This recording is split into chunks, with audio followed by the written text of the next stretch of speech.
এসেছি নতুন ফারাক্কা ব্রিজে ভিডিও করতে। তো এই যে এটা হচ্ছে পুরাতন ফারাক্কা ব্রিজ আর এটা হচ্ছে নতুন ফারাক্কা ব্রিজ। আর এত গরম পড়েছে কি বলবো, ওই জন্য 2 লিটার জল নিয়েছি, একবার শেষ হয়ে গেছে আর একবার কলে করে ভরলাম। ধরো তো বন্ধু এটা। তো এই যে মানে পুরাতন ফারাক্কা ব্রিজ যেটা আছে, এই যে এখন পর্যন্ত মানে পুরো 80% এদিক থেকে জল শুকিয়ে গেছে। এই যে দেখতে পাচ্ছেন এদিকে 80% জল শুকিয়ে গেছে, আর এদিকে তো অনেকগুলো গেট মানে 1-2টা হয়তো গেট খোলা আছে। এই যে তো এগুলো সব গেট বন্ধ হয়ে রয়েছে। আর এখানে এত তো বন্ধ, মানে এটা তো মানে পুরো যেটা এদিক থেকে হচ্ছে ব্রিজটা সম্পূর্ণ মানে ব্রিজ তৈরি হয়ে গেছে। আমরা সাইকেল নিয়ে পার হয়ে আসলে ব্রিজের উপর দিয়ে।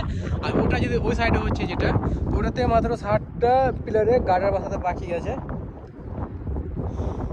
এই যে তো এখন বর্তমানে এরকম পরিস্থিতি হয়ে আছে। আর এদিকে এত রোদ করেছে কি বলবো, মানে 40 ডিগ্রি পার হয়ে গেছে রোদে। আর এই যে ফারাক্কা ব্রিজ ওপর দিয়ে ট্রেন যাচ্ছে, এই যে মালগাড়ি যাচ্ছে। তো বর্তমানে এরকমই আপডেট থাকলো, দেখা হচ্ছে অন্য কোনো ভিডিওতে।